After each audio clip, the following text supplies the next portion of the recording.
Hello po, ngayong araw ay samahan niyo po kaming magbenta ng aming mga nakolektang kalakal. Ayan na nga po, kahit mainit, lakad lang.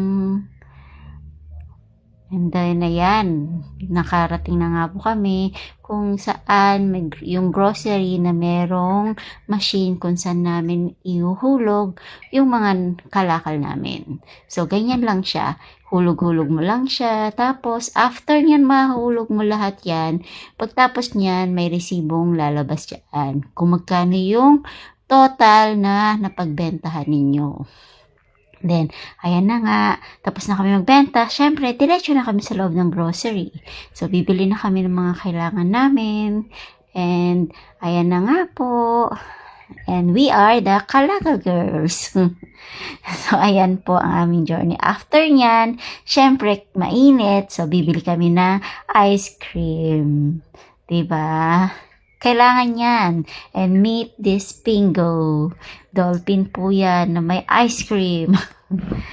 Yan.